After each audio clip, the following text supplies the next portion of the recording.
আজকে আমাদের যে কর্মসূচি ছিল হাইকোর্টের সূর্য সেন মূর্তির সামনে থেকে জাতির জনক মোহনদাস করমচাঁদ গান্ধীর বাংলাদেশ পর্যন্ত যে মিছিল, সেই মিছিলে আপনাদের সামনে এখন বক্তব্য রাখছেন তৃণমূল আইনজীবী সেলের চেয়ারম্যান রাজ্যের মাননীয় মন্ত্রী চন্দ্রিমা ভট্টাচার্য। আমরা আজকে গণতন্ত্র হত্যার বিরুদ্ধে আওয়াজ তুলেছি। আমরা আজকে প্রতিদিন সংবিধান হত্যা করার বিরুদ্ধে আওয়াজ তুলেছি।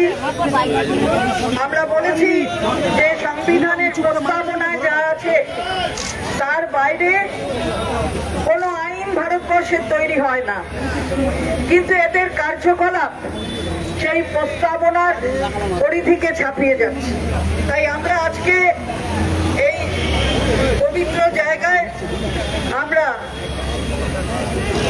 গান্ধীজির মূর্তির সামনে এই প্রস্তাবনা আমি এক লাইন করে বলবো, আপনারা তার সঙ্গে গলা মেলাবেন পরের লাইনে।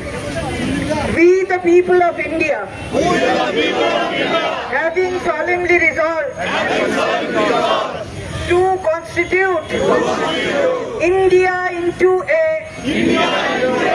sovereign socialist, secular democratic republic, and to secure to all its citizens justice, social, economic and political, liberty of thought, expression, belief, faith and worship, equality of status and of opportunity, and to promote among them all fraternity, assuring the dignity of the individual and the unity and integrity of the nation. In our Constituent Assembly, this 26th day of November 1949, hereby adopt, enact and give to ourselves this constitution.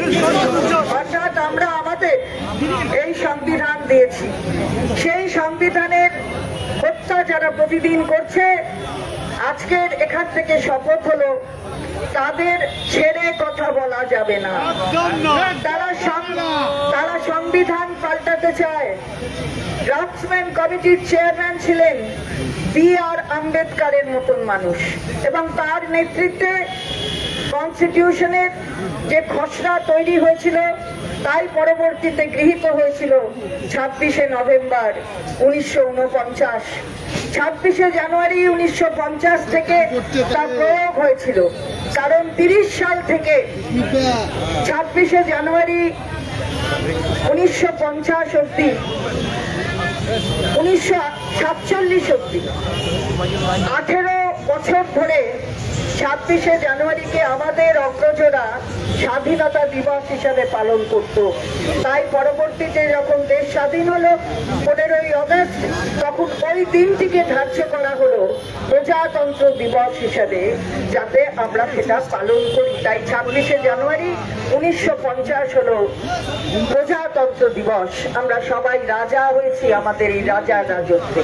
তার মধ্যে যদি কেউ সাম্প্রদায়িকতার ছোঁয়া আনে, তার মধ্যে যদি কেউ বিভাজনের রাজনীতি আনে, আমরা তার বিরুদ্ধে সোচ্চার হব। আর আমরা দেখেছি যে জঙ্গি হামলা হয়েছে, জঙ্গি হামলায় বিধ্বস্ত হয়েছে কাশ্মীরের মতন একটা শান্তিপূর্ণ জায়গা। কাশ্মীর উপত্যকা, যেখানে রবীন্দ্রনাথ ঠাকুর নোবেল প্রাইজ 1913 সালে পেয়েছিলেন, আর 15 সালে সঙ্গে সত্যেন্দ্রনাথ দত্ত তাকে সঙ্গে নিয়ে এবং পরিবারকে সঙ্গে নিয়ে তিনি কাশ্মীরে গিয়েছিলেন। সেইখানকার সৌন্দর্য তাকে উদ্বুদ্ধ করেছিল।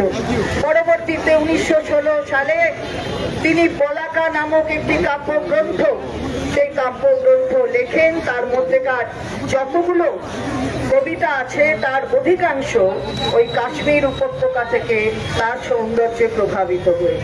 এইখানেই আছে তুমি কি কেবলই ছবি, শুধু পটে লেখা, নও ছবি নও ছবি নও তুমি ছবি।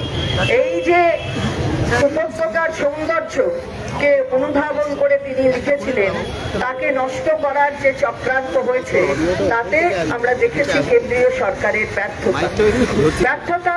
তার কারণ হচ্ছে যে এই হামলাটাকে প্রতিহত করতে পারেনি। আমরা কেন্দ্রীয় সরকারের সঙ্গে তৃণমূল কংগ্রেস সবসময় আমাদের মাননীয় মুখ্যমন্ত্রী বলেছেন যে আমরা সঙ্গে আছি, এটা দেশের ব্যাপার। এবং আপনারা দেখেছেন যে রাষ্ট্রে, অন্যান্য রাষ্ট্রে যখন টিম গেছে, পার্লামেন্টারি টিম, তাতে আমাদের মাননীয় সাংসদ অভিষেক বন্দ্যোপাধ্যায়ও গিয়েছেন। 33টা রাষ্ট্রে ঘোরা হয়েছে, কিন্তু কি হলো তার কিছু আমরা পেলাম না। কেন্দ্রীয় সরকারের সিদ্ধান্ত কি হলো? অভিষেক বন্দ্যোপাধ্যায় অনেকগুলি প্রশ্ন ছুড়ে দিয়েছেন যে জঙ্গি হামলা আমরা আগে জানতে পারলাম না কেন, কোথায় ব্যর্থতা? গোয়েন্দাদের যদি ব্যর্থতা হয় তাহলে তাদের আবার প্রমোশন দেওয়া হয়েছে। এই নানা রকমের কথা, প্রশ্ন তিনি ছুড়ে দিয়েছেন। আমরা পেহেলগাঁওয়ে যারা মৃত, যারা আমাদের ছেড়ে চলে গেছেন, পর্যটকরা এবং যারা সেনা লড়াই করতে গিয়ে ঝন্টু আলী শেখের মতন অনেকে চলে গিয়েছেন, তাদের স্মরণ করছি। এবং এখানে আমি ব্যাটারির প্রদীপ আমি দেব। দেখুন এখানে অনেক আছেন, আমি 100 জনের হাতে এই প্রদীপ তুলে দেবো। এখানে জ্বালিয়ে চলে যাবেন। পেহেলগাঁওকে আমরা শ্রদ্ধা জানাচ্ছি। আমাদের এখন প্রদীপ অনুষ্ঠান শুরু হচ্ছে। আমরা আজকে আমাদের ব্যুরো রিপোর্ট, বিবি নিউজ।